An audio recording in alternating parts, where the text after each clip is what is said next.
With our WhatsApp channel, you'll always know what's happening when it's happening. Joining is easy.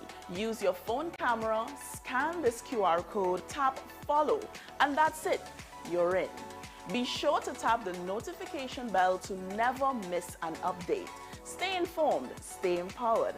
Join the conversation with the Office of the Prime Minister Communications WhatsApp channel today.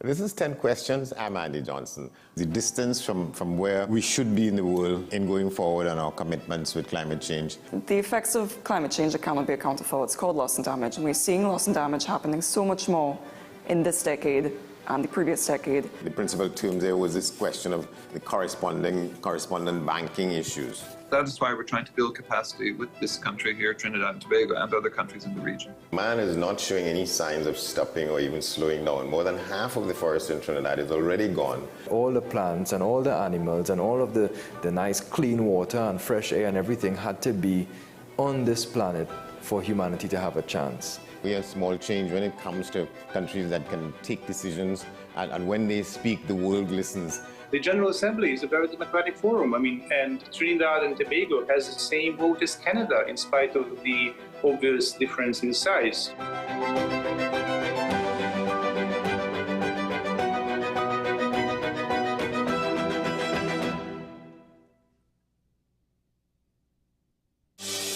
Join me, Dr. Nalini Kokram, on WhatsApp Doc, where we discuss all your burning questions concerning health. Trinidad and Tobago is among one of the highest risk group of patients that develop this form of genetic breast cancer. What I'd like to take home from a short interview like this, screening. You must screen. Because it's silent. It's silent. Yeah. And because it's silent, you don't know it's there. WhatsApp Doc, every Tuesday and Thursday on WESN, Content Capital. Pastor J, I want to get a tattoo. You really want to me. Respond to me how you would respond to me. The first question I'll ask is why? Controversial taboo topics. We get so consumed by church, we forget that we have to live the life of being a Christian outside of the Sunday. Like you say, services. we think going to a service makes us a Christian. Exactly. Yeah, right. So we are about to hear the second time Pastor J wanted to take a tattoo. Would have been late last year and early this year. Oh gosh. Hope Unfiltered podcast with Pastor J and Ren.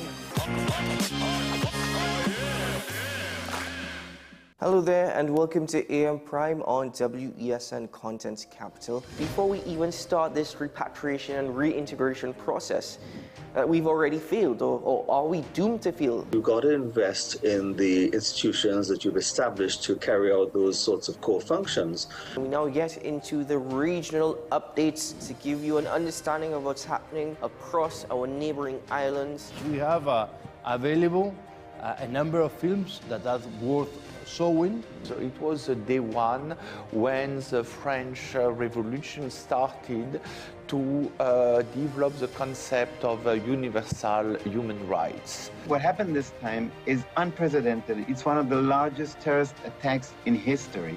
Let's welcome Carl to the program. Carl is over there next to himself. Hello, Carl.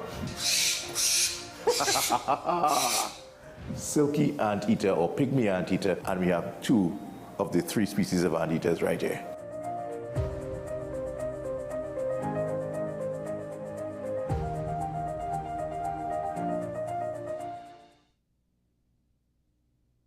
You are watching Strictly Legal on WESN Content Capital. Just give an overview of what exactly is that split arrangement. Now you don't need to register nothing. You don't need, we can do that another time. But then it becomes a hit, and then everybody starts to want to claim.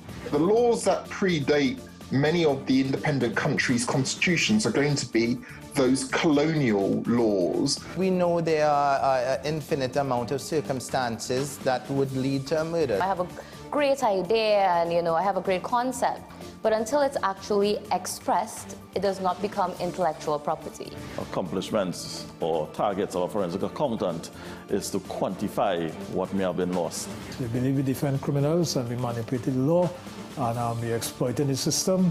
A responsible journalist will reach out to the person who they have the information on for a comment.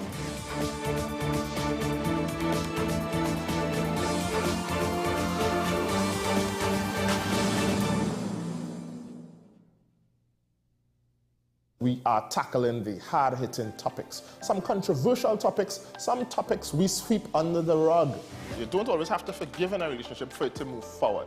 If it is you are in a situation where you forgive the person, but to the detriment of yourself, what are you really doing? It is very uncommon for somebody in the younger age group to have dementia. Atheists don't not believe. Is that I can't disprove God, but you also can't prove God. So we kind of at a stalemate. You'll focus on the woman who's being the victim, right, or the man who's being the victim. We exclude the children. Folks are trying to study the underlying brain mechanism to figure out how does this particular disorder happen in the brain? How is the brain processing this? Don't worry about AI, worry about humans working with AI. Are you willing to learn new skills to stay relevant for the future job market? That's the challenge that people are going to struggle with.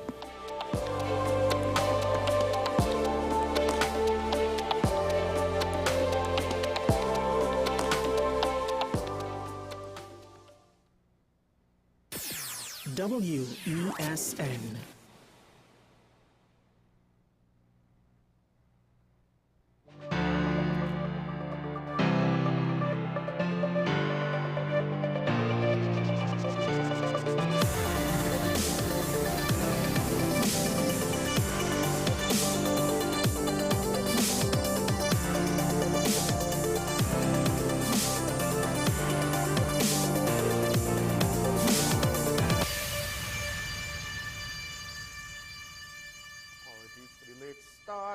I had technical difficulties, not the station, I did.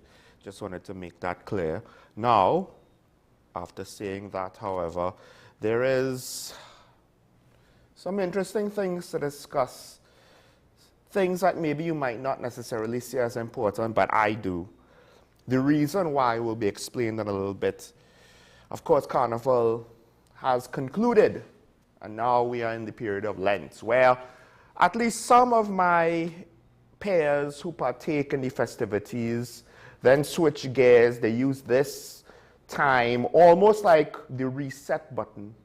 You know, you spend the whole year ramping up with partying, going through the summer months into the Christmas season. There will be band launches and Juve parties and all of that. Of course, New Year's, Halloween, big party nights. And then, of course, I guess the annual party season ends with Carnival. And to what extent do we now take it seriously when we look around at the whole situation and say, well, why isn't it better organized, more commercialized, you know, done more professionally so it could be improved? So the scale, the scope, the quality could improve. And I guess this situation reveals perhaps a certain aspects of our societal mindset that keeps holding us back, not just with regards to improving Carnival, but with regards to a whole host of areas in our society and in our economy that we do just enough to get by. I mean, I myself was one of those students. I do just enough to pass the test, right? That might be the nature of my bloodline, because I think my father was the same way. My brother was a bit more studious. At least I think so. But a lot of students are like that, particularly in primary and secondary school. Not everybody is striving for excellence. You want to pass and move on, right? You have more important things to do, like watching TV or liming with your friends. So this whole situation with the road march, because it's not like we have an action. I mean, I was distracted by family and having stuff to do over the weekend, so I did not follow who won the new Soca Monarch competition. I have no idea what happened there. The road march, I guess, was the thing, because to some extent, it's it still is a competition that is connected to the people who are actually on the road. And while it's not necessarily going to be a vote by the people, you know, to some extent, their preferences will influence the DJs, or at least the perceived preferences over time. And they'll play what they play. And I guess it's the last thing left. I mean, Calypso Monarch is semi-important, but we don't necessarily give Calypso the status that it deserves. And perhaps that is partially also due to the fact that Calypso has been stagnant since David Rudder. I still believe that. Yes, they are great young Calypsonians now, relatively speaking, but after Rudder was who? We've said this before on Breakthrough. So Road March now, there's no Grand Soca Monarch where everybody's competing in, but Road March is the thing. And a judge came out and essentially gave either their opinion on the results or what they tabulated from their position early, and it caused a whole controversy that led to that judge, and I can't remember if another one was fired, but at least that judge or tabulator was fired, or reported to have been fired. And Bunji and Fayand are saying, we're not going to bother again with these kind of things, with Road March. That is unfortunate. Now, there's two sides to this whole situation. The first side is, to some extent, first let's give Bunji his props. You know, his song Carry It, I think is the song of an artist. It is his sound, right? It is his style. It comes to some extent from, you know, the heart of his career. He's put out a song which, to some extent, at least with regards to the melody line, the main chorus, it's more interesting to me. And you could tell to some extent, here's an artist giving us a piece of his soul. Granted, before I get to you know, his contemporary, to some extent you could argue there was a certain amount of commercial appeal baked into Carry It. But this is a Bunji song. There's no question this is a Bunji song. And it was a good song. It was a great song, right? Particularly those opening lines into the first, you know, that first verse, first chorus, you know, it hits pretty hard. Not necessarily hardest hitting song he had, but it was like a combination of that hard-hitting style with the kind of inspiring lyrics that, you know, could make it a timeless song, potentially. Not necessarily that it's proven to be the case. Meanwhile, Marshall has a song which, and unfortunately for Bunji, has all of the appeal baked in. And you could argue that where Bunji is the artist, Marshall is the hit maker. The party just has all of the appeal, all of the commercial appeal. It strikes all the right chords. It's a power soca tune with regards to tempo, I believe, but it doesn't necessarily feel like one of those mindless power soca tunes, right? And potentially, this, you know, party might also be a timeless song along the lines of its carnival and parlance, maybe. Marshall has one here that will be played in carnival fetes, you know, in the next decade and beyond, in parties and clubs like those songs are played.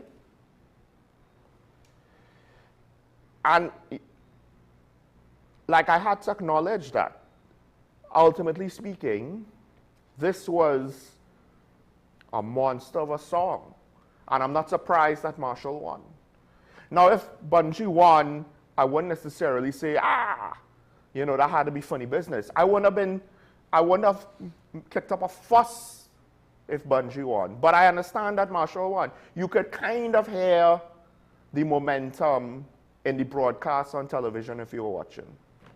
Which, yes, I'm an old man, I was watching it. I used to watch it as a young man, as a young boy too. But some might say that Bunji and Fayan's reaction to the situation is overblown, and I say, no, it's not. No, it is not. Because the thing about it is a judge saying that Marshall is ahead of Bunji or Bunji is ahead of Marshall could influence the process with regards to then what do the music trucks play, what did the crowd call for. All of these things kind of had an effect. We don't know. You do it enough times and eventually the artists will pick up on it and will start to have their networks to try to adjust and utilize information if you reveal things like that. The key point is, let's just say, well, based on what the individual said, right? I believe, I want to get the actual statements.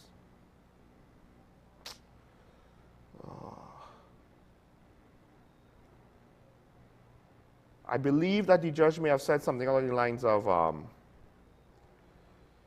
Marshall was ahead of Bunji. Now, ironically, saying that is not necessarily a boon for Marshall. It could have caused Bunji supporters to try and do more than they would have done. It could have caused people to pull back on Bunji, thinking, well, he's not going to win, so let's play the Marshall is the more popular tune, so obviously we have to play Marshall more. It could have had an unknown effect on the competition that could have undermined the competitive integrity of the whole process. And to some extent, you're thinking, what's the big deal? It's just road march. Time out. Where did I start? We want Carnival to be bigger, grander, better, more professional, more efficient, more extravagant. We want it to rise up to another level. The whole point of having these competitions is to have some sort of incentive for people to participate, for artists to participate. If we kind of just treat it willy-nilly, it will lose its purpose, and then what's the point? The thing is, I wonder if the tabulator who said what she said, you see, Tuco came out and said, hey, we briefed them. Essentially saying, we have warned them, we have told them, do not talk about these things. And Tuco said, we briefed them. What more do you want us to do? It's not like they can literally close them out shut, take away their cell phones, don't let them talk to anybody, sequester them into a soundproof room with no outside lines of communication. They can't do that. Now, this tabulator was speaking to the media, made a remark. This is one of those things where you need to understand your job, and your job is not to reveal things to the media. That's not your job, especially not with your name and face plastered all over it. But even leaks are technically bad for the competitive process. So I do wonder if this tabulator did not really understand that I need to be serious about this, and I can't say what I think the results are or what the results so far are, etc., etc., etc. If Tuco, for whatever reason, wanted to say that, that's them, and then, of course, Bunji and Fayan could say what they want to say. But you're a tabulator, you're in an official position that's supposed to be seen as unbiased. Things like this, we tend to not understand how to be careful and how not to cause issues with things like this. Now, it's not unique to us. People have gotten into hot water in similar situations around the world. But here's the thing. I do wonder if the statements from the tabulator that got her fired, and I would argue, at least based on what we know so far, rightfully so, I don't expect she has some grand career as a tabulator, right? I assume it's a side job that is more about the responsibility than any sort of financial incentives, and unfortunately, right. So we need to just not allow for issues there moving forward. We'll see if it sticks. I do wonder if the tabulator took it for granted. Because what is the common thing that causes people to get into situations that the TTPS constantly on multiple shows, on multiple media houses and media channels, and multiple methods of information distribution, warn the public, don't do this, don't get caught in a situation, etc., etc., etc. What is the mindset of yes, human nature, but maybe we take this human nature, we turn it up a little too much, we take it a little too far. Why so serious? It's not that big of a deal. Don't be, why oughta take it too far? Relax, chill out, you know? Everything gonna be all right. Yeah, like there's a time and place for that. When you're grilling at a barbecue for friends and family, that's the time to say relax, chill, it's all right. When you're doing something like being a tabulator for one of the main set pieces of the entire carnival industry, maybe you need to be a little bit more careful. But I think it's not the tabulator's fault. This is the key. I think this is a societal thing. Because I honestly believe, you want to know why the ease of doing business is so bad? Because there are too many people in the public service who want to relax, take it easy. Why ought to be such a hard case for? It's not that serious. Your paperwork that you need to submit on time, otherwise you get penalized because of late submission. It's not that serious to me. Why do Friday what I could do next week? Why do this week what I could do next month? Things not so serious in this life. Chill. Except the problem is, we're not talking about you liming with friends using that kind of language. We're talking about important areas of society, like the public sector bureaucracy, like private service delivery, like national security execution, like political will and implementation. This is a societal mindset, and we are unknowingly paying the indirect consequences for being a little too laissez-faire. Trinity time is never on time. But then we want to complain, hey, why Soca Monarch took so long? Well, if every artist run on Trinity time, what expect to happen? All you need is 4 artists to be 15 minutes late, and then you're an hour behind. Because it's not so sure. You are thinking, oh, in my situation, how bad could it be? The problem is if everybody took a mile when they're given an inch, we'll be so far off the mark, like we are now in many things. Think about it. 600 meters, we do foreign exchange position, etc., etc. Lack of diversification and economic growth. We'll be so far off the mark. We'll be like, how did we get here? Well, it's because everybody took a mile. Hell, if everybody took an inch, we'll still be that far off the mark because there are more of us than we think. All right, let's take a break. When we come back, we'll get into an even heavier topic, believe it or not. Straight out of Carnival, and Talking Point ain't gonna take a rest. Stay tuned. We'll be right back after this.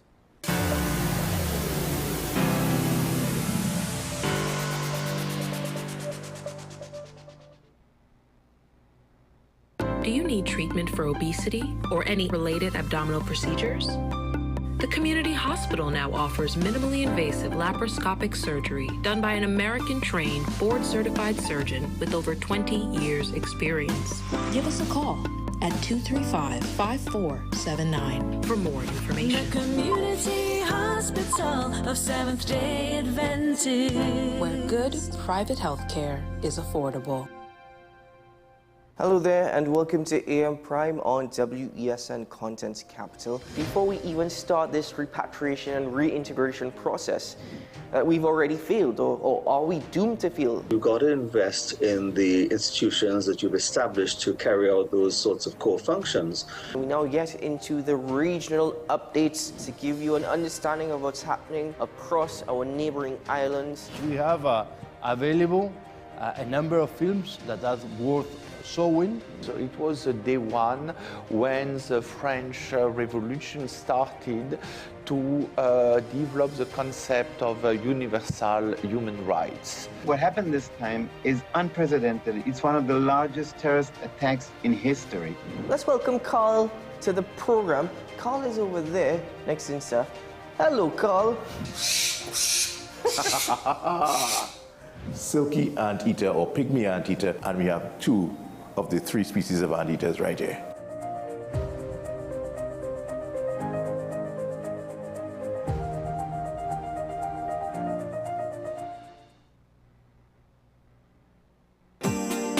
Money is something we all deal with, but how many of us truly understand it? What if you could make better decisions with your money? Decisions that secure your future, protect your family, and bring you peace of mind. I'm Darren Jacobs, and I'm here to help you make sense of your dollars. Welcome to Dollars and Cents, the show that breaks down the financial world in ways that matter to you. No jargon, no confusion, just real conversations about money, your money. So join me every Wednesday at 10 a.m. on WESN for Dollars and Cents. SM Group International Limited, your solutions partner for the latest innovations, brands, and competent staff to meet your needs. We provide products and services in the following divisions: executive services, event rental and services, power and heavy equipment, construction and property management, food and beverage, aggregate and sales and distribution. Check out more on our products and services at www.smgrouptt.com. Contact us at 221-7445 or email at info@smgrouptt.com. We are SM Group International, your solutions partner. You are watching Strictly Legal on WESN Content Capital. Just give an overview of what exactly is that split arrangement. And it's, nah, you don't need to register nothing. You don't need, we can do that another time. But then it becomes a hit, and then everybody starts to want to claim. The laws that predate many of the independent countries' constitutions are going to be those colonial laws. We know there are an infinite amount of circumstances that would lead to a murder. I have a great idea and, I have a great concept, but until it's actually expressed, it does not become intellectual property. Accomplishments or targets of a forensic accountant is to quantify what may have been lost. We believe we defend criminals and we manipulated the law and we exploited the system. A responsible journalist will reach out to the person who they have the information on for a comment.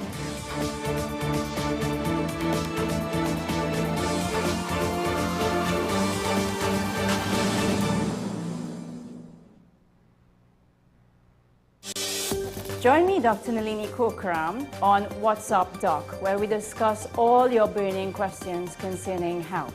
Trinidad and Tobago is among one of the highest risk group of patients that develop this form of genetic breast cancer. What I'd like to take home from a short interview like this, screening. You must screen. Because it's silent. It's silent. Yeah. And because it's silent, you don't know it's there. What's Up Doc, every Tuesday and Thursday on WESN, Content Capital.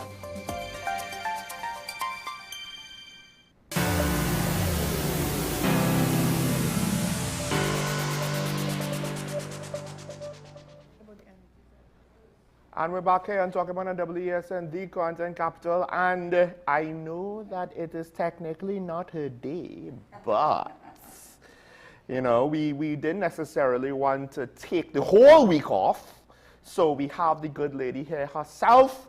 You know all the accolades and titles. She doesn't like when I say it, so I will refrain for now. In a couple of months, I'll start saying it again. We have, of course, Karen Eshishera. Good morning, Karen. Good morning to you, Sean, and good morning to your listeners. Happy Thursday. And I don't know what Sean said before I came because I probably was driving on my way here. But I have to say that from what I could see, I didn't participate, but I am a great supporter of our culture. But I did have family members that did. The point is that it seemed to be a bumper year. People seemed to have really enjoyed themselves. I know 5 people were killed in spite of state emergency, which of course is another subject, but I'm not going to go down that route. I'm just saying that it seemed to have been a good carnival based on the participation level and how people seemed, everyone that I spoke to seemed to have had a great carnival. So kudos to Trinidad and Tobago and all persons that through the FETs, the government that was involved in a number of the awards of different categories, and just a good thing. It's a good thing, I think. There were some signs, I will agree with Karen, there were some signs with regards to certain broadcasters, things that I saw where it seemed maybe this year was better organized than the last couple of years. But with that, now of course the last couple of years is post-COVID, so it's kind of weird to judge those years. Even 2024 it's still a couple of years post-COVID. But That said, while Carnival was happening, believe it or not, you know, and maybe people might accuse us of trying to rain on the parade of all of the wonderful positivity coming out of Carnival, but the world moves on, and unfortunately, or fortunately, depending on your point of view, the moves or the decisions made by certain government decisions recently, you could say, more information is coming in, more information has been gathered, information by Karen Isisha herself, that has left us with maybe similar questions or questions that are similar to questions in other situations, right? And more importantly, we are looking at this refinery sale. Perhaps one of the key things to keep in the back of our minds is this was mentioned in the last budget that they want to sell the refinery or do something with the refinery. It seems like they are counting on, because the Dragon situation not looking so hot right now. I wonder who could have, you know, predicted that maybe 6 months ago to a year. I wonder who was talking about that then, not now. Not now after when Trump, you know, said all he had to say. Who thought, hey, Trump probably will say these things? I wonder who said. Anyway, since Dragon seemingly was kind of shaky, the refinery seemingly is now a bigger part of the equation. When it almost felt like maybe the 1 or 2 years before now, it was kind of like, well, we'll see what happens with it. We're not in no big rush, right? We can't get a bidder. Now all of a sudden, it seems like they're real serious about getting a bidder. Unfortunately, the bidder, we've heard something similar like this before. Karen discovered this, and I will take no credit for this. Karen, I think you want to start with the energy sector. So yeah, I do want to start with the energy sector. So I did acknowledge the Carnival. I am a great supporter of our culture, and I think that is an opportunity for really earning foreign exchange, because when you read about, well, I was involved with the TIDCO years ago before I even thought of becoming involved in government. And I know now, for instance, that we know, and I've written an article on cultural tourism, that the tourist of today is looking for the experience, and Trinidad, wow, gives you a lot of experience. But let's go to the energy sector. So there are two matters that came up, well, in the news that would sort of kickstart my discussion. And I'm going to look at articles because I always like to make sure that when I'm speaking about something, I am speaking with it. Yes, I want to have the data and the information in front of me. So the first one would be the award of the refinery, I think is it a sale or lease, to Oando. It's a lease to Oando, which is a Nigerian company, one of the biggest operators in Nigeria. So I looked it up. Now, I looked up Oando to find out as much as I could. And this is what I found out. Oh, my goodness. And what I found out, let me get back. What I found out is there's 6.8 million fuel subsidy fraud that rocked Nigeria. What they're saying is that a fraud scandal impacted Nigeria's economy, and the key players and repercussions of one of the country's largest financial frauds, examine its effect on governance and public trust. What it really meant is that the government, they said, well, you know, they talk in Naira, I don't know how much Naira, N-E-I-R-A, I don't even know if I'm pronouncing it correctly. But essentially what they were saying is that large companies, oil companies that imported fuel,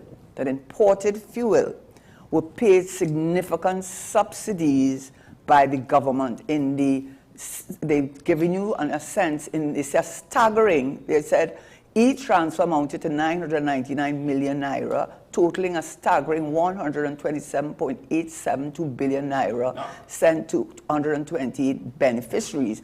But essentially what they are saying is that these companies that were importing the fuel had claimed to have imported about 53, I don't know, liters, I don't know what the measure is, of fuel, and they were paid subsidies from the government based on the amount of fuel they said that they imported. When the Accountant General did an investigation into it, it was only about 33. In other words, about 20 million, if it's in liters or whatever, was being claimed in order to get the subsidy from the government.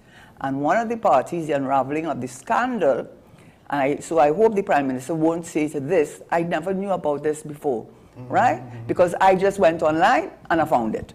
But I went online and I found the culprits and their alleged involvement. The investigation revealed the names of several companies and individuals who were allegedly involved in fuel subsidy fraud. Some of the key players are, and I'll end with, Wando Oil. These are other companies they mentioned, but they don't matter because it's Wando we're dealing with. These companies were alleged to have shared some 3.65 trillion naira between 2006 and 2011 in the name of importing refined fuel products into Nigeria. According to Senator Magnus Abe, the chairman of the Nigerian Senate Joint Committee on Petroleum Appropriation and Finance, some 100 companies in the downstream sector and in construction shared over 1.426 trillion naira between January and August 2011.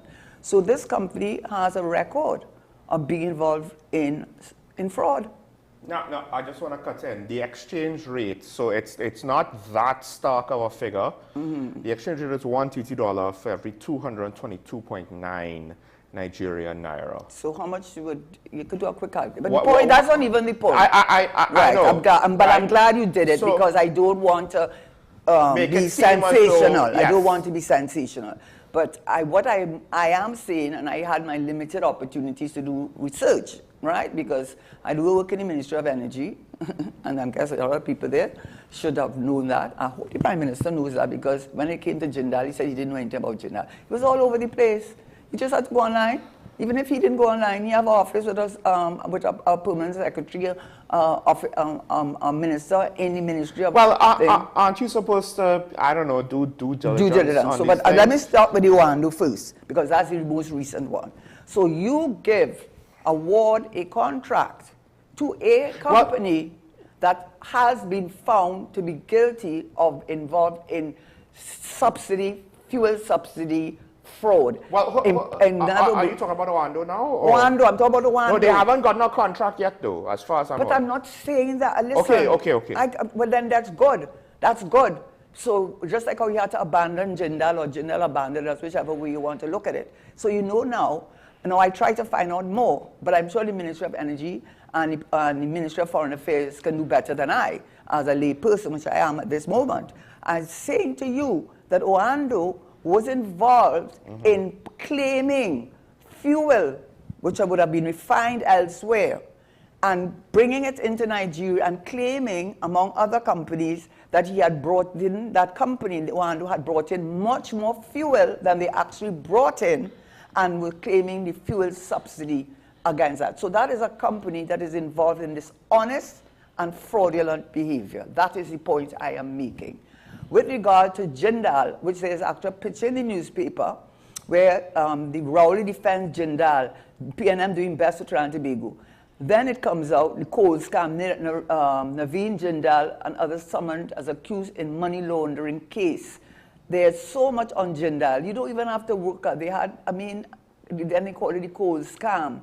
And then you have a number of articles, basically, and then Rowley saying he was unaware that this Indian billionaire was on corruption charges. And taking a picture, because I saw the picture, in the Prime Minister's residence, he's standing up together with other members, I guess, of Jindal's team and members of his own team, and obviously promoting Jindal and say Jindal is doing the best at Trinidad. And then when it comes out, which is so easy to find out, I took in 2 seconds, I found it out. I just put in Jindal, and I see he's still under those charges, So this one, he's still under those charges, and only in 2023, they allowed him to leave India, Okay, because he couldn't leave before.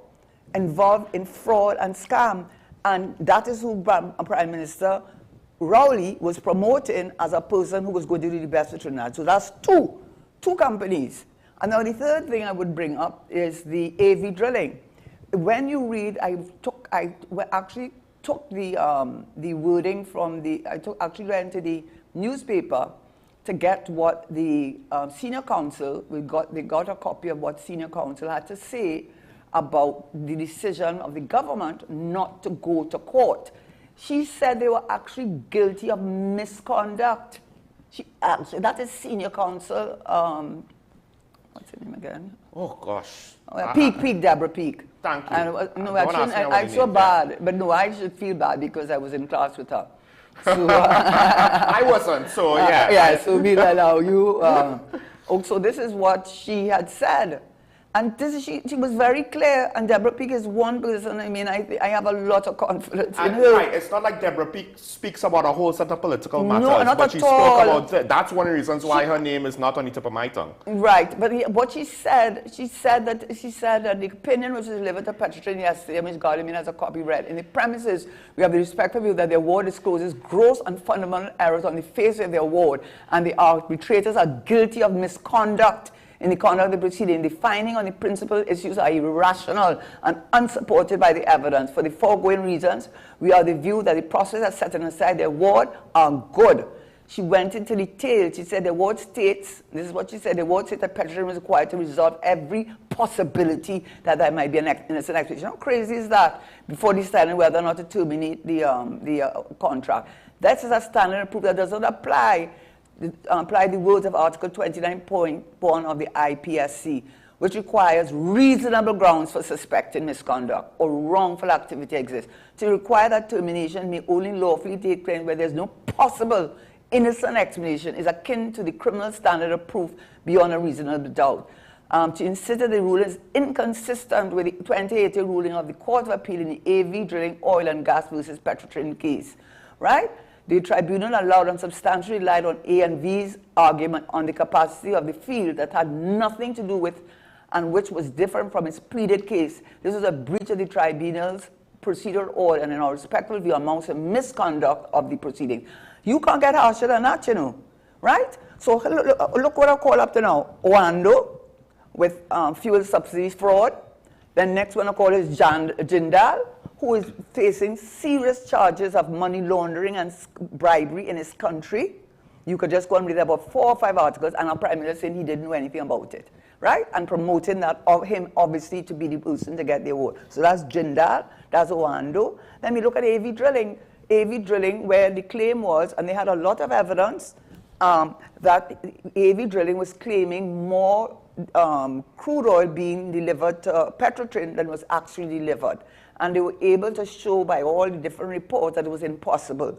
And yet you have senior counsel Deborah Peake, who has no, she has no, what you call, no skin in the game or anything. You know, she has nothing, you know, she is a person of impeccable integrity. She sits on the disciplinary committee of the Law Association, right? And she's also a national scholar, by the way.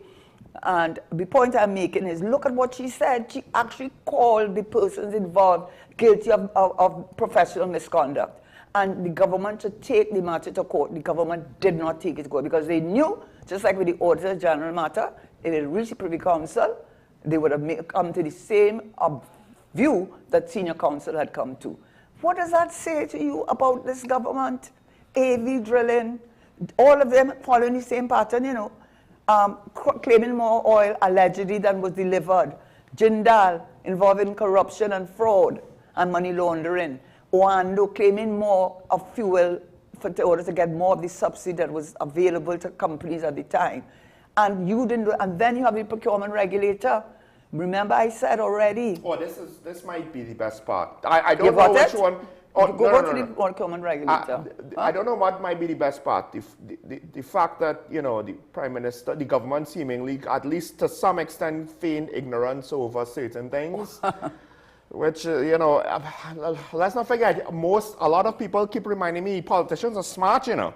So if we could find it, they could find it, because it's not like we spent days researching some of these things. No, absolutely not. Right, Google, bam, you found but I Google, I'll try like Reuters and, you know, companies. Yeah, but you don't have a research team. No, I don't have a research team. And thousands of man hours. No, I don't. And access to the certain websites, I don't have it. Right. They have it, right? And they have a whole team in the Ministry of Energy to find that out. But I don't know if that's the best part, or if the best part is what you told me about the procurement regulation, about certain parts, because let's not forget, they haven't been watered down. That is technically the stance that the government says, and it has been. On some level, maybe, well, yeah, to some extent, it's hard for me to say that it might be true that it isn't. No, on some level, it probably is true that it has been watered down. I can't even pretend that there's enough evidence to give weight to that claim. But it goes further. I want to deal with it. So who should have had, who should have had the surveillance monitoring deciding what should be included in the request for proposals, what should be included and weighted. Who had that responsibility? It is the Office of Procurement Regulators that should have, because in 2016, as I have already mentioned, I think it's 5 of 2016 or 6, anyway, 2016, they had to amend the Procurement Act to include disposal of state lands, because the legislation only dealt with disposal of public goods and public services. And in it, the section, I think it's 58A1, talked about that, and any state-owned lands, and so the refinery would fall into that category. And then it had a part for regulation. So I don't know if you remember, one of the reasons why the Procurement Act of 2015 took so long to be proclaimed, enforced, you could pass a legislation but not implement it, is because the regulations were not passed. Then they added this one with the real estate, which would cover the refinery, in a joint select public accounts enterprise committee on January 16, and probably last year. They said they added the evaluation committee. Okay, when he presented the 2024-25 budget, don't let me say budget. They then, what she was asked is, Baratara Saddam Hussein said there had been a lot of speculation about refinery sale lease. He asked if the Office of the Procurement Regulator would have any role in this matter. Khan said, member, I'll be honest, I cannot say. She added that the Office of Procurement Regulator spent some time on guidance related to best practice regarding the disposal of public property in alignment with the requirements of the Public Procurement Act. That is as far as the OPR went in this particular case. Now, this is the point. Finance Ministry Permanent Secretary Michelle Durham-Kissoon advised Hussain it was incorrect to claim that any regulation related to the possible sale or lease of refinery were rejected by Cabinet. What she said, it is not approved as yet. What year is this now? This is January 2025. This is how many years later? About 9 years later, it's not approved yet. You don't think that is strange? You don't think that is strange? That this should be something that the procurement regulator should have had oversight and determination, because the Procurement Act legislation replaced the Central Tenders Board ordinance, which was very deficient in many ways. There's a 2015 white paper on it. If you go online, you will find it on the Procurement Act, and a white paper dated 2015 giving you the positives about having a procurement regulator. So why wasn't it passed? Why wasn't it passed? And why can't they pass the regulation? Because as long as the regulation was not passed, the Office of Procurement Regulator was not going to have the oversight and control as the legislation required: transparency, accountability, and value for money. So it was taken out of the whole bidding process and whatever goes with the monitoring, surveillance, etc., etc. And what do we end up with? A Jindal, and then the Prime Minister says, oh, I didn't know anything about that. My God. And then Wando, I just go and do some research. He's involved in a fraud, importing fuel and claiming more fuel than he imported. He was not the only company, there were other companies. And then you had AV drilling. Right, which to put all it in context, three of them, my goodness. The AV drilling situation, this is the thing. It's not about whether the government has bad intentions. It's about the fact that as members of the public, we look at the AV drilling situation, we look at what Deborah Peake, Senior Counsel, said, and then we look at the Orlando situation and we're saying, we don't necessarily want to see repeated behavior this pointed, this specific. Right? Regardless of what is actually happening, the potential of it at the very least will be a cause of concern. And then, you know, look at the I guess you could say the potential for what's going on with regards to the refinery and the reliance that we're going to have on it because of Dragon Field. We can't necessarily afford for corruption to cause more money to go out the window than is already happening, because as Karen is now wanting to move to, the Dragon Field situation. I want to go to both of them. Well, don't you see? There's too much thing now. As my good friend has said, and I know I've been saying it for at least a year on this show, but all of a sudden somebody's like... Yeah, because it was like the start of last year, wasn't it? When the Venezuelan elections were on the horizon and we were basically saying, hey, these things could matter, and Trump seemingly is coming back, so we can't expect Biden's position to hold. No, my position was which is why this whole thing now is, I mean, a travesty.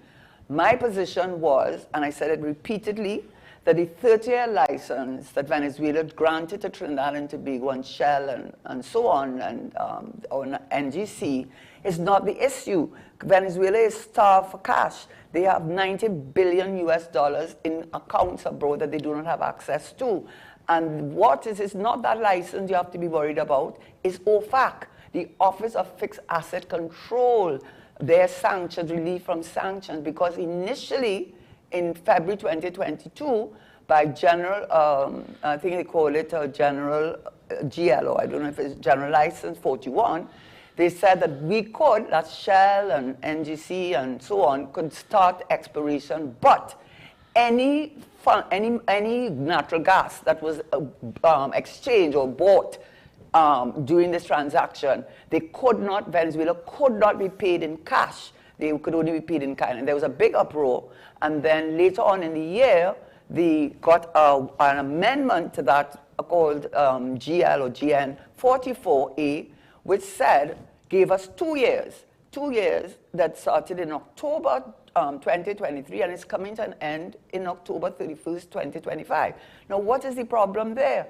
The problem there is that Shell, which is a major investor in all of this, meanwhile, we are paying for the license and nothing is happening with the 4.3 trillion cubic feet of natural gas that is in the Dragon Field, which is all in Venezuela's water.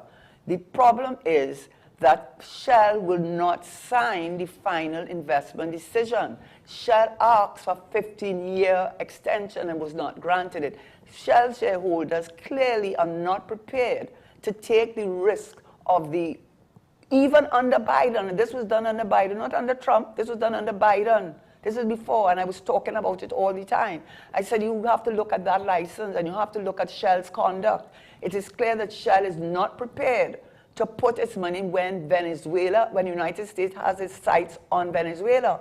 And they have done everything, maximum pressure, you call it sanctions, using sanctions as a tool of compliance. They've done everything to bring down Maduro's government. And they even said that you have to have free and fair elections, where they had free and fair elections. They had free and fair elections because their Supreme Court, just like the United States Supreme Court, which is loaded with political appointees, we all know it, we see what they goes through when they put up all, we know that a lot of those, right now, I am not saying yes or no about it, you know, I'm just telling you the facts. Their Supreme Court is loaded with persons who are Republican, and they make no apologies for that. So in the case of Maduro, who I am not supporting, this is just facts. I mean, people have to be able to take facts too, you know. If his Supreme Court is loaded with people who support Maduro, why are you upset? You do the same thing. So they said to Maria Machado that she could not take part in any national elections for 15 years. They upheld the thing. So the point about it is that now Trump has come on the scene, it has gotten even, but it was already bad. And so now you hear Young saying he's unsure about the Dragon deal. You're unsure about it a long time. From the time Shell would not sign, from the time Shell signed Manatee, because the Manatee part of the Lauren Manatee, which is very little, 2.7 and 7 trillion is in Venezuelan waters, they had no problem signing a final investment decision because Manatee waters, gas field is in our waters, and America is not fighting Trinidad. America is fighting Venezuela. That is why the SOFA amendment was made. So as long as Venezuela is seen as an enemy of the United States, whether it's Biden and now Trump is saying that any licenses or any agreements that were made under Biden era, Marco Rubio, I think, said it. They are now going to be. End all the deals. End all the deals. And all of that. Regime. So clearly things have gotten worse. But please, I find this is not is not being transparent. Do not blame, and everybody now writing. It is not Trump that has caused that. It is the Biden decision that you could get fuel for cash, but only up to October 31st, 2025. And Shell's failure to sign the final investment decision, which would give the green light to go ahead, that was the issue, and that is under a Biden administration. So Trump has just made it worse, but he knew all along. I have been saying this for over a year. Have I not been saying this for over a year? Basically. Yeah. Well, You're questioning the putting all of the eggs in the dragon basket. You're one of the first people to But not only that, the importance of the OFAC. They kept wanting to look at the Venezuelan license. And the fact that OFAC at the end of the day, the private interest didn't seem to be all that ready to rock and roll. Not that Shell or BP, I can't remember which one. It was Shell, right? Shell. It's not a BP Shell. got the other one on the southwest coast. Right. It's not like they were like saying, no, we're not going to. They were putting things in place and moving forward cautiously. But you could tell that, look, we ain't ready. We ain't signed, nothing signed on the dotted line yet. Yes, we got the Venezuelan licenses, but everybody knew that this whole thing with America's influence could be said. That was the deciding factor. As quickly. And the point too is, even if Biden won the election, it was not guaranteed that the licenses would have continued. Much less now if you add, the political opponent. Because you know what he said? He said the condition of continuing the license is that Venezuela must have free and fair elections. And they determined that they were not free and fair elections. So even if Biden had won, based on the position that America took under Biden, that the condition of, continuing extension was free and fair elections. Even if Biden had won, that is why Shell will not sign. They did not sign, so stop blaming it only on Trump. Trump has just made it lucidly clear to all of us. It just made it more obvious. The thing is, and it's not about whether the elections were actually free and fair. It was the fact that the Biden administration determined. That was their position. Exactly. So we just have to move it down. We don't need to worry about what actually was the case, how free was it, how fair was it, if the opposition leader... Gonzalez, is it? If legitimate, how legitimate Guaido, he you is. mean? No, the new one. Not Machado, the one that stood in for Machado. Gonzalez. I think it was, Gonzalez. Right. Gonzalez. That did not matter. What mattered was, this was a situation where it seemed as though politically, it was going to not go our way on the international level. And I think even before Trump came in, the American embassy had an amendment to our SOFA agreement. Yes, that's before Trump came in. It's one of the topics I'll probably get into tomorrow. But hey, so now Venezuela is saying, hey, all of these ships, doing all of this oil work going offshore is in our waters. Well, it's the Essequibo waters. They're still claiming it as though their waters are being trespassed against. What does that mean? That means that at the end of the day, we need security guarantees from bigger countries because our Coast Guard ain't going to be able... But the European can't get guarantees from the man. He said he withdraw from NATO. And he's taking Putin aside in this thing. He said Ukraine started the war. Let's not go down that Zelensky part. No, I wasn't going there. I was just saying, right? I was just saying that SOFA agreement, all of a sudden, I think... Amendment. Well, the agreement overall, that we have it, I think all of a sudden CARICOM is like, please, let's not let this go. Let's not let this... What the amendment is, I think all the CARICOM countries have a SOFA agreement, but our own has a specific amendment which allows America to deploy troops from Trinidad to Venezuela, not to set up a base, but deploy troops. All of them have this provision which says that any American military or military members are immune from prosecution. All of them have it. But what we have, which was different and why our government, our Minister of Foreign Affairs, did not release it, but U.S. Embassy released it after 3 days when nothing was said in Trinidad, and that's when the Prime Minister got so angry at the reporter who was being very persistent about what the amendment said, and he would not say. What we understand is that it allows American troops to land here and deploy their troops from here to Venezuela in event of some thing. I think like there's the practical logistics, like they could utilize Trinidad and Tobago as a logistical center, which makes sense, right? Makes sense to who? Well, if you're thinking about military operations. And then Venezuela coming after us. Well, and then the last point is JAMPRO. Because I have to, two, Paria, all this is energy, Paria. is because Anthony Dobson from OWTU under the Freedom of Information Act was able to get some information. Up to now we can't get any more. Well, at least at the last time I spoke to him, he was not able to get any more. He was able to get from Paria that they import, and you know we have no foreign exchange, really, because it's gone from 10-point-something billion in 2015 and dropped to 5-point-something billion by 2023 or more, or even earlier than that. And all of that is covered by debt for all the bonds that they issued.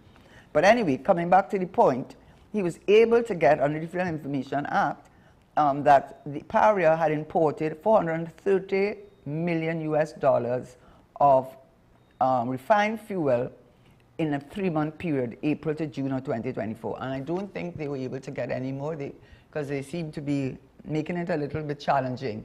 But it's what it is. This is just so much craziness. Yes, that same refinery. And then the last point I have to make is with regard to the Minister of Energy. Oh gosh, Minister, you wasn't sounding too. You really wasn't sounding too good. Oh, have you, yes, you know, when you're trying to explain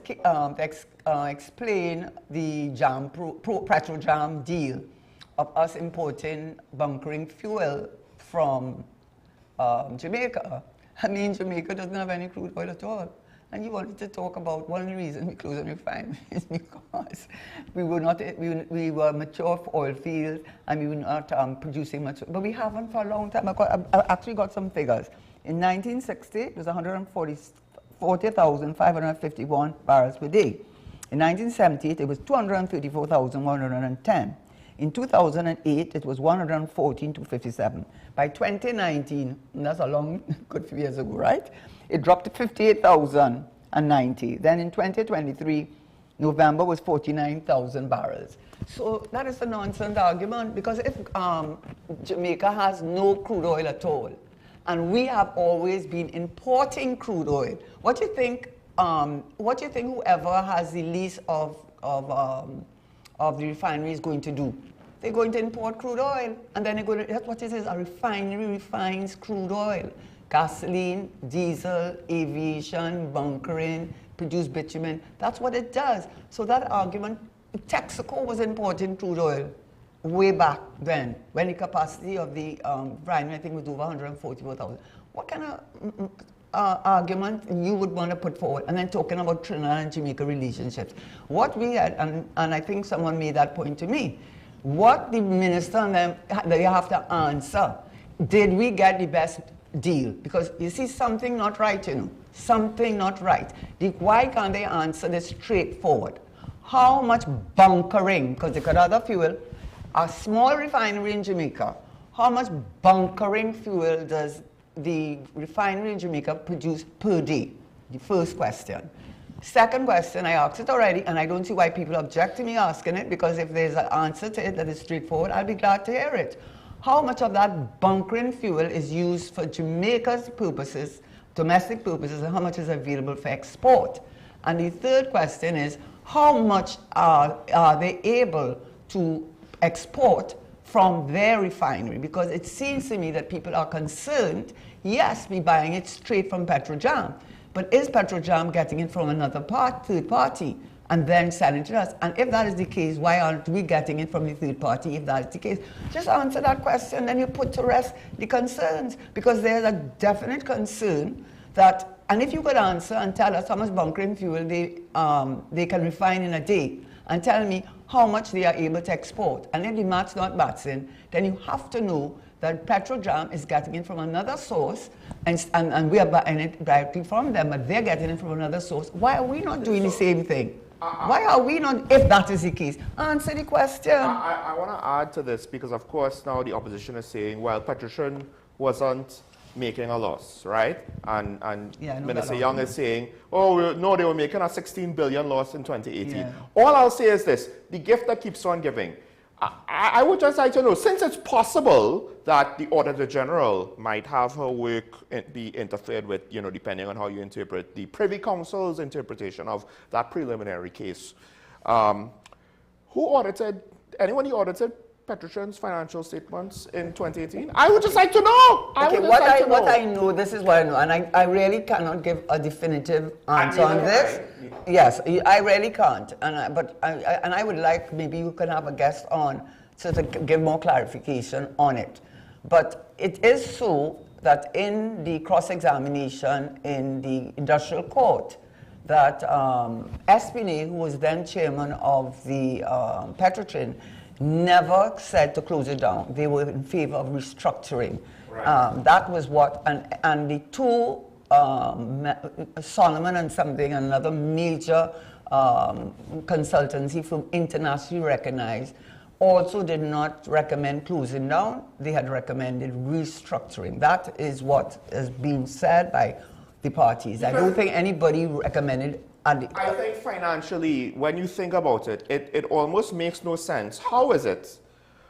It was operated at a loss, so we'll close down the refinery only to want to restart it years later. Like then why did you shut it down in the first place? That's not the only thing. That's one point. What is true, because they did say it in the report that I did read, that by the third month or the third quarter, because of the taking into account the recommendation of both the Solomon and Kinsley report, the consultants, Petrotrin had made a profit of $118 million by the third quarter of 2018. The third point I want to make, which I am not clear on, so it's good to have someone speak on it, because the source of my information, I would question it a bit. So, but I'm not saying it's wrong, so you need to have someone talk on it. Apparently the auditors who did audit the accounts said that the 2018 audit of Petrotrin was done as an operating entity. And when they did the 2019, which is the one about how much billions lost, it was done as an entity that had closed down, so you use different accounting methods. Right, different accounting methods. And that's what I was getting to. That's what you were getting to. The thing about it is, this whole thing about whether Petrotrin, whether refinery is operating at a profit or loss, is like, well, depending on your accounting methods and how you apply what and how you interpret what, there are lies, there are darn lies, and then there are statistics. So in this case, then there are accounting statements, right? And I think what they're saying is that when you're looking at an entity that's closing down, it's a different thing from an entity that's operating, and it was by third quarter. And by the third quarter, they were turning a profit. And I just say, not only did they close it down and say it was 101 acres of scrap metal, which was not true, and he knew that was not true. But no, not only that, $500,000, according to the newspapers, $500,000 a month was paid to somebody. Take your guess. I will guess, I don't know, but I have a guess, was paid for them for how many years to keep that refinery, to avoid stealing and maintained. Pilfering. And I heard a lot of pilfering did take place. So what was his sense? Which could sink the Orlando deal, because one of them, the preferred bidder, but I don't think Orlando has gone on site to determine what would the price of restarting the refinery is. So this is what is crazy. That's the least of their problems. If it was the case, the least of their problems. If it was the case that the refinery was scrap metal and it was impossible to make a profit, then I could understand shutting it down, right? But the fact that you're like, oh no, one of the key points of budget 2024-25 is to sell or do something with the refinery. That's one of the key points, right? They put it in a special part of the budget presentation that didn't really exist in other budgets, right? So I just want to know. Now, I guess I'm just going to throw this question out there. It's one of those questions that I didn't necessarily want to give a lot of consideration before, but now perhaps maybe we should. Was this at some point, I'm not saying that this is where the government started, but maybe at some point the government decided, hey, we don't really like what the OWTU is doing, so maybe we should, get back at them in some way. But I would say I'm that my final I'm not comment, stating. My final comment on this, there are too many questionable issues concerning the Petrotrin and all the energy sector that you have to be concerned about. Starting with that, you could talk about the Dragon Field, which you won't going to get much oil, natural gas from in any event. Starting with the Oando deal, where you hear they were involved in a fraud subsidy.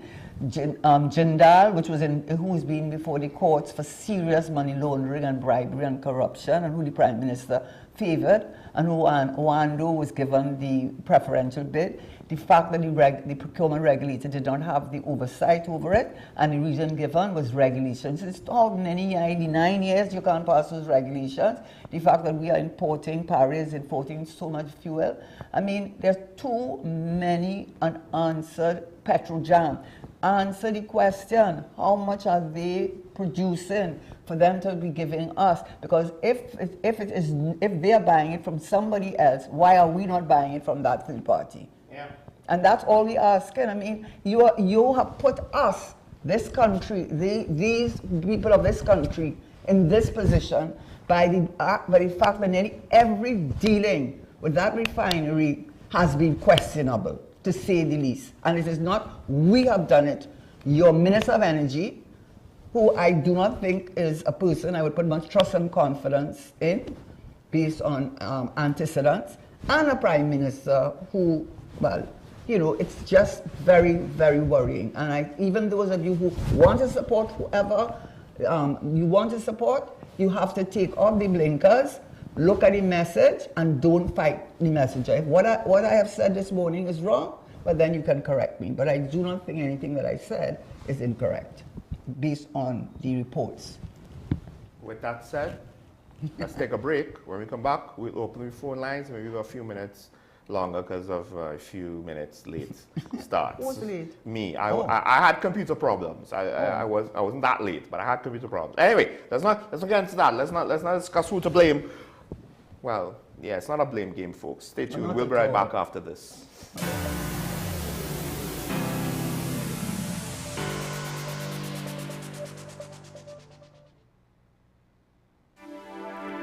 I am Dr. Delphina Ovid, your friendly neighborhood dentist.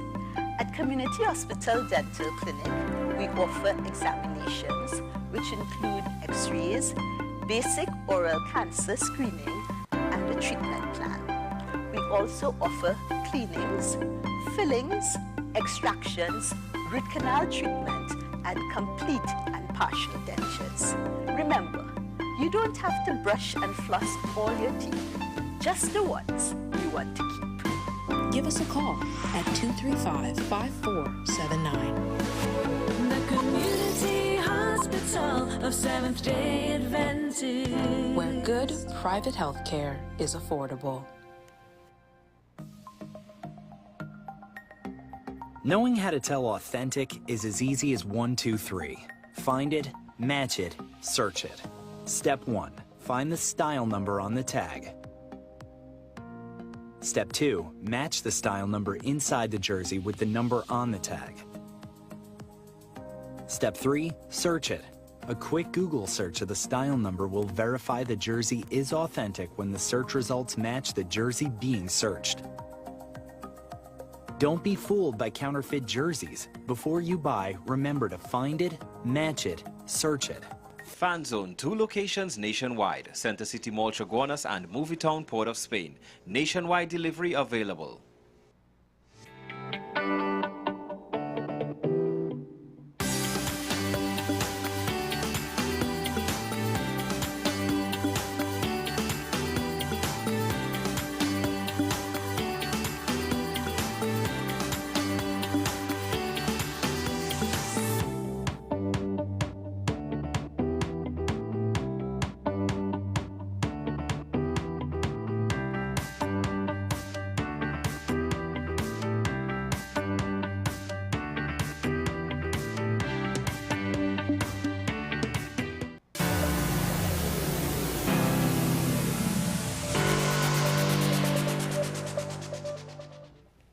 And we're back here on Talking Point of the WSND Content Capital Show. Michael Small alongside Karen Shearer. Starting out the week, per se, and also almost coming to the end of the week. That's true. Of course, Carnival, you know, it was what it was. I guess I'll talk more about the fact that they were made us during Carnival. Yeah. What does that mean to some extent?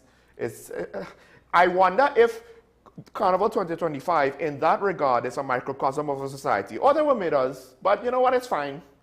We live with it. Sean, in all fairness, though, what I would say about the murders, the point I would make about the murders, if that could happen under an SOE, then you really have to be really concerned. But at the same point in time, we mustn't be Debbie Downers and not be willing, as I did. I mean, every report I got and everything I saw was a bumper carnival for Trinidad and Tobago. Now, I don't know what arrangements the Board of Inland Revenue has, eventually the Revenue Authority has for collecting taxes, because there are a lot of persons who either use an Airbnb, rented out their homes. Lots of people did that and made money, and in US dollars, tremendous amount of money. But we don't, not even them, the bands that are they really taking full advantage of the revenue ability? All right, now, there's more I want to say about the carnival thing, but I'll save that for tomorrow, except, of course, if this caller wants to get into it. Well, also when there's time, right? We do have San Fernando on the line. Good morning, caller, you on here? Good morning, sir. Good morning to the pretty lady. But the thing is, when I call you, I get a little nervous, you know, to talk with you online. But nevertheless, be brave, caller, be brave. That wouldn't do you nothing when what I'm going to say, right? Yeah. I did a research on that Oando people. And it was found that the owner of Oando is the son of the president. And he was given specific help through the Exim Bank that they have there, funded by the government, of a big loan to buy a big company and all them things. So to start off with, they must have the information. He was delisted twice on the stock exchange. He was, you know, that company. So I saw a clip where they actually bring in the ship, and they say, look, we bring so much and so much oil. But what, in the first place, why they bring in oil from outside? Nigeria has so much oil. Listen, some years ago, many years ago, maybe about 20, 25 years ago, an engineer in Peterson told me that we could import or we could refine crude from Nigeria, heavy crude, for free and make a profit. You know why? Because the spin-offs are great, but we never thought about that. No, so, but why they imported in the first place? Straight corruption. They say they bring in so much, the government gives them a subsidy. When you look at the manifest, 0, 0, 0. You telling me you going on to buy a car, you're going to buy one of these dealers, you didn't check around? You didn't find out if there are parts to them thing? Obviously, but you feel, this boy feels we're stupid. In fact, maybe we are, because he says so already. He's stupid. Yeah, you could do what you want and you could write off that money, but tell us something. I guarantee you, but a new administration coming in, every one of them who keeps free money, where we have to go and scrounge now to get attention and all kind of thing. It shouldn't be so. This country is very rich. I could name seven industries that were very successful. The British had it to make money. Peter and I had it to make money. How we going through, boy? Before I go, let me give you one thing. Yeah. Haiti was once a very thriving economy. Jamaica. In 1971, when the prince came from England and he visited the Caribbean, he went to Jamaica. Jamaican dollar was $2 American to $1 Jamaican dollar. How will we show? That gave me an idea of what's going on with these guys. Anyway, the lodge have it all. The lodge say what to do and they do what to do. Right? Thank you. Thank you, caller. One thing I want to say, just to be clear, it is fuel that they're importing. So, in Nigeria? Yes, it's fuel, which is refined crude oil. Yeah, so it's not, to my understanding. Fuel oil, not crude oil. Right, so what they will do, that's why the refinery refines crude oil and creates fuel. And so it was a fuel subsidy, so what they will bring in were refining it elsewhere and then bringing it in, but they were claiming much more fuel than they actually. I mean, but to some extent, something like what was alleged against AV drilling, but in AV drilling case, it was crude oil, not fuel. But also something like with regards to Petrojam, You know, it's one of those things where everybody kind of looks and maybe it's obvious you're an oil-rich nation, but you're importing fuel. Why do you have to do that? Exactly. Does that make when sense? you have a refinery. Right. Yeah. So I mean, it does not make sense. The thing about it is, yes, I understand that oversimplified situation, but the point is, the job of a leader is supposed to then take these obvious questions that if you claim they have obvious answers, tell it us. Tell it us. But don't just give us the, well, no. Non-aggression with it. No, not just that. Basically, they want with to, it's kind of like with how they try to hand wave petrol. No, but petrol is making a loss. All right, go into detail. Go into sufficient detail that all the questions are over. If you want to be a leader, right, you need to be able to anticipate the needs of your people so that they don't mistrust you. So and that is the basis of any relationship. Who do we have on the line? Shogonas. Shogonas on the line. Good morning, caller. You're on here. Morning, ladies and gentlemen. Morning. I hear a lot of people calling for autonomy for the judiciary and all this. I can't understand. We have the doctrine of the separation of powers. What is the difference? We have Karen here. She should be able to help me. Well, I don't. Well, when you say the separation of powers, the judiciary is represents that. You have the legislative, executive, where we don't really have a separation of power, and neither does England. No. That is not what you're asking. Right, but you're asking about judiciary. That's not correct. The declaration of powers is the separation of powers, not people. One person could be in all powers. When it started off with the House of Lords. And the House of Lords is to carry out three functions. They used to have legislative function, they used to have executive function, and they used to have judicial function. The thing about it is when the House of Lords was sitting in each of these things, they were quite separate. And what you had was in the judicial section, you had judicial independence. The executive had executive independence. And that is where it operates. And the principle behind it was that you must not have unreasonable interference, one power with the other. It's not you couldn't have interference or you couldn't have, right? Because nobody could run a country with the judiciary, the executive, and the other powers being totally separate. That is my view. That's how I think it. So I don't understand this thing. Well, I mean, I understand what you're saying, but I do think we allow for too much interference. What I will say No, I am not saying that it is properly run. I am saying that is what it's supposed to be. And the best is, in my opinion, the separation of the powers. Okay, so my understanding, and in fact, if you look at the Woodin Committee and then the Hayatali Commission that dealt with those issues, we adopted the Westminster model, and the Westminster model is the separation of powers. Now, why it can work in, and Woodin Committee did recognize that, why that model can work as it in England is because in England you have 650 members of parliament, both of the Conservative and the Labour. And then of that, only about 21 of them can be appointed to cabinet positions.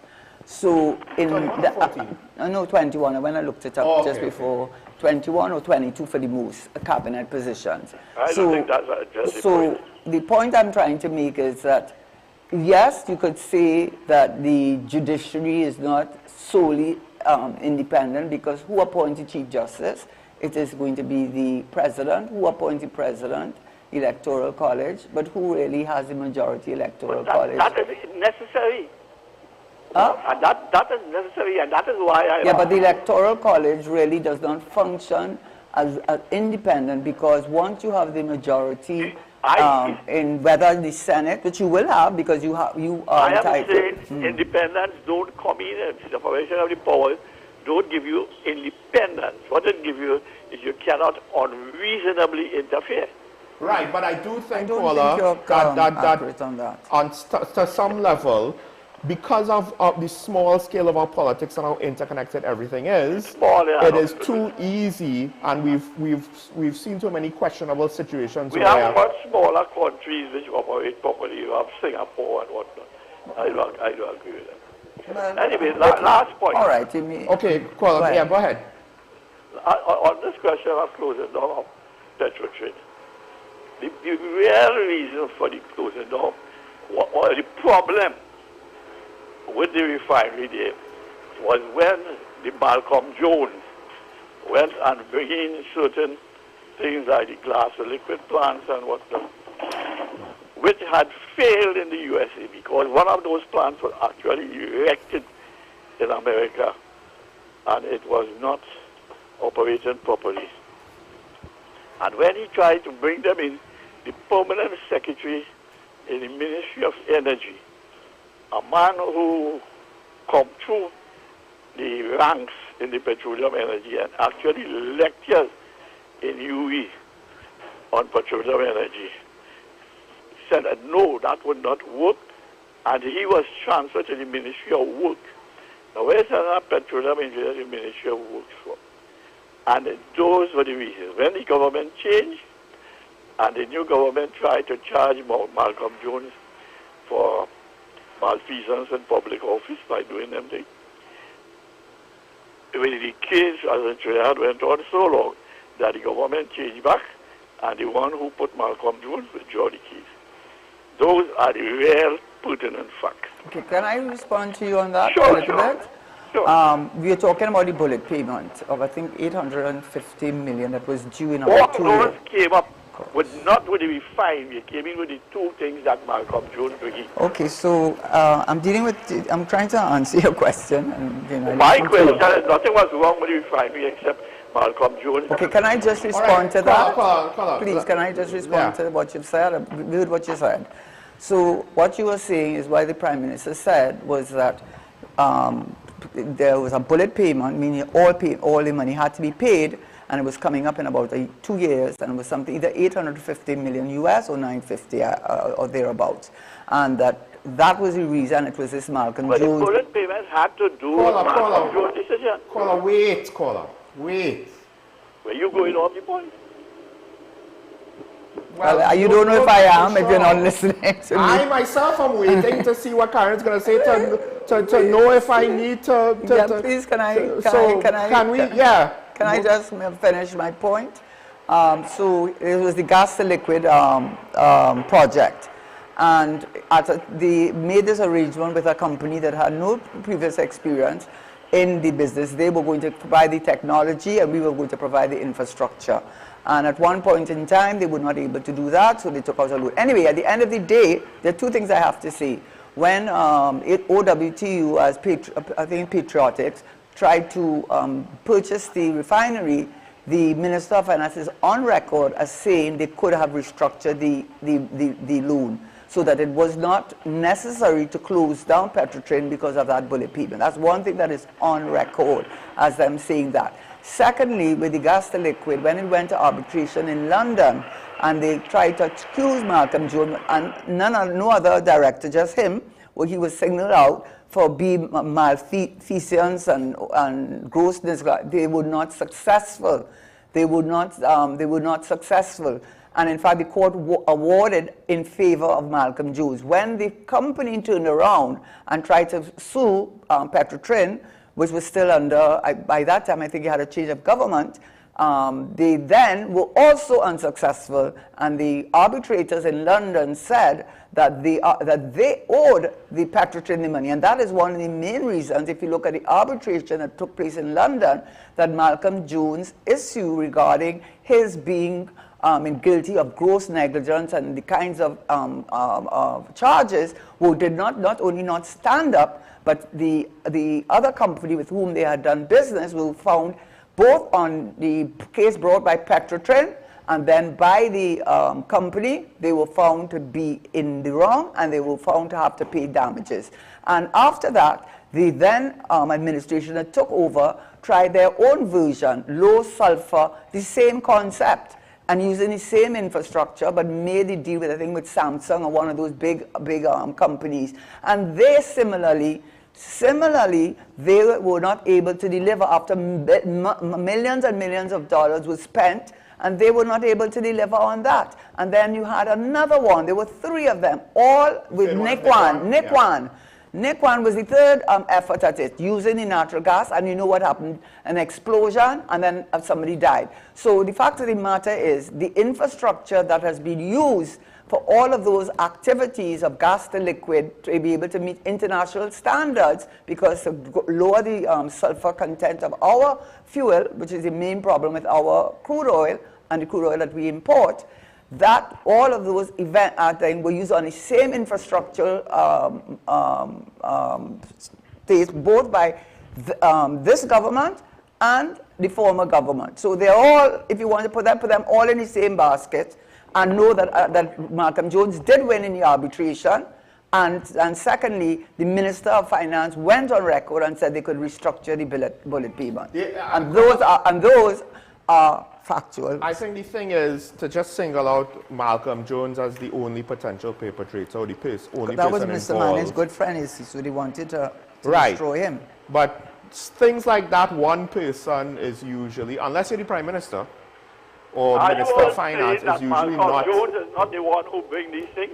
And are you saying that the permanent secretary did not object to it and he was transferred? You know, guess what? I'll tell you something just to respond to that. You know Trinidad is a natural gas economy, and you know that what saved Trinidad is Atlantic LNG. And do you know that when, can I just respond to you, please, or maybe I shouldn't?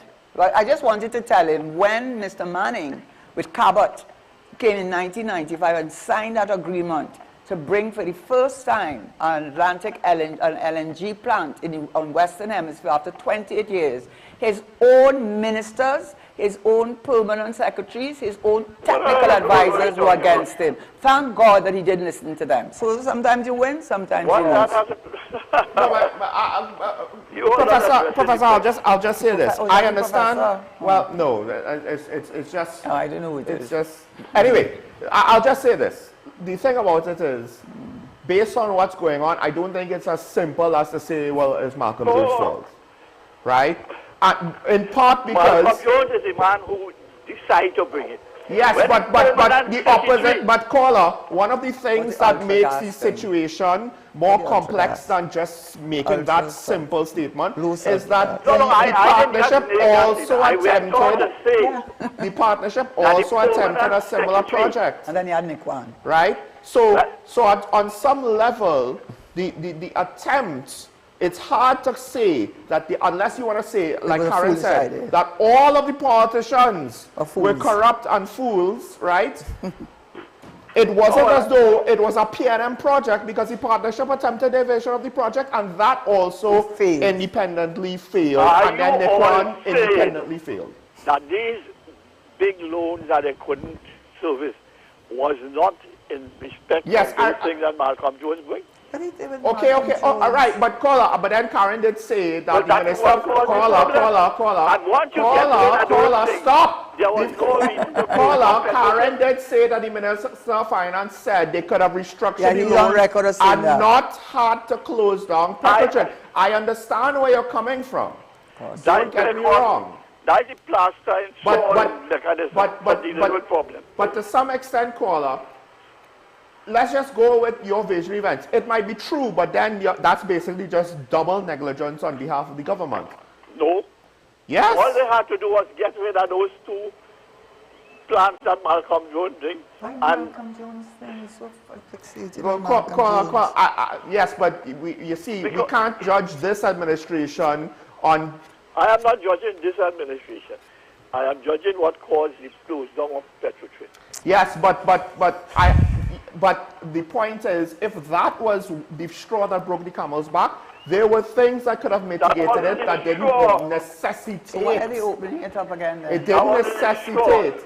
Anyway, caller, we're over time. So thank you for your contribution. I actually appreciate your point of view, and I do think that there's some truth there there. are people who will accept the fact that, listen, that could be the reason, but if that is the reason, that's why I say the government is doubly negligent, because you opt into this Malcolm Jones gas to liquids plant situation, and then you allow the bad financial structuring to continue and to have further consequences down the line and not mitigate it, utilizing less extreme measures than closing down the refinery.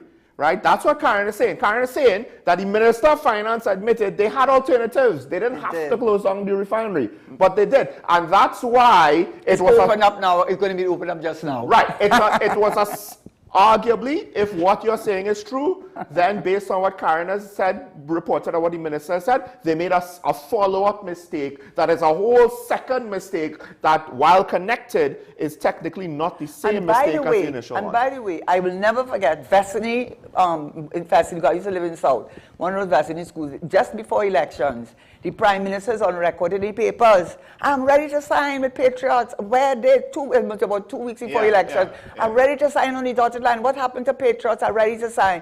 Giving the impression that all was well and they were ready to reopen that refinery. And now they are with this person well, who's I don't know if they questionable. are. I think it's a similar thing where they're saying, oh, we're making moves, but you know, the actual details need to be worked out. But I will say this, the procurement regulations, certain parts of it aren't going to be proclaimed yet. I do wonder if they're going to deal with the refinery, settle that, then finish the procurement proclamation just in time for if they lose the election, it'll be in place and the UNC will have to deal with it. You know? Or they might not proclaim it and leave it for the UNC. Just like what the partnership did with procurement to some extent with listen, we're over time. I don't know if anybody else is calling. I'm hearing our phone ring. I don't know if that's the studio phone, but we'll have to end it there. Thank you to the callers for calling in and for providing spirited discussion, which, you know, spirited discussion is a lot better. Believe it or not, we don't all have to agree on everything, right? Contrarian perspectives do matter. Karen, thank you for joining me once again.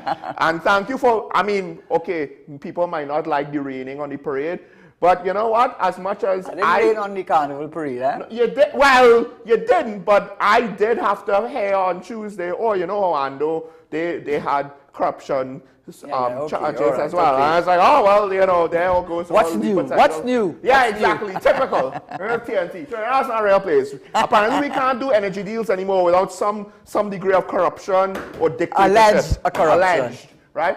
Hence why I ask, you know, did the government have some kind of bad mind intentions when dropping the refinery? Or were they incompetent? Because I hate to say this, but to some extent, Karen, it's hard not to see all of the different opinions and not come out and say, maybe the government just made an incompetent decision this time. It's really hard not to ask that question, not to walk away with that potential perception. But you know why you can't say that? Because what they should have had is have the procurement regulator manage it, and they did not. Well, that is the big thing. If they really wanted transparency and accountability and value for money, they would have passed those regulations. With that said, folks, make today and the rest of the week as short as the work week is for most people. Some of you probably took vacation for the rest of this week. But make today a good one, as Mr. Shaw, unofficial. Well, no, they took their paid time off, PTO. Remember your allegiance to the Republic and to each other. Stay safe out there. Don't take it for granted. I know it does not feel like we're in a state of emergency, but I promise you, technically, it is there for at least approximately another month or a couple of weeks or so. So we'll see what happens at the end of that. And until then, because I hate to actually say it this way, but maybe I should this time. Given what happened with regards to some of these situations over Carnival, you do not know who you're interacting with when you're out there on the road, on the streets. So not just for people who you may not like, it's nice to be nice, but you know what? Always try to remember, for people who you don't know, random people, for better or worse, it's nice to be nice. Don't get yourself caught up in trouble you don't really need to. It's not worth it. Just put on a happy face, turn the other cheek, and move on. Because things are getting too serious out there. So stay safe. Do everything that you can so that we could see each other tomorrow morning. Bye-bye.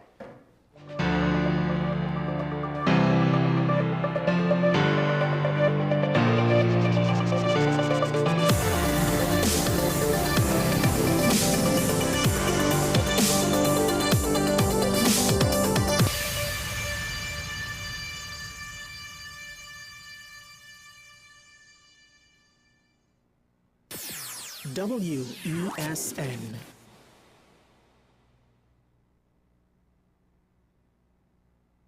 Do you need treatment for obesity or any related abdominal procedures?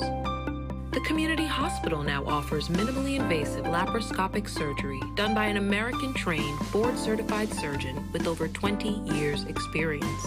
Give us a call at 235-5479 for more information. The Community Hospital of Seventh-day Adventist, where good private health care is affordable. The best laptops and tablets are at dbesttoys.com. Get a Gateway 14.1-inch Ultra Slim notebook or an HP 14-inch laptop at the best prices in TNT. Get the Fire 7 tablet for $474. You can also shop the latest Amazon Fire Sticks. Call now at 32-DBEST to order or visit us in-store at Forces flagship Mac Beam. Shop online now at dbesttoys.com. Free delivery available throughout Trinidad and Tobago. Cash or links on delivery.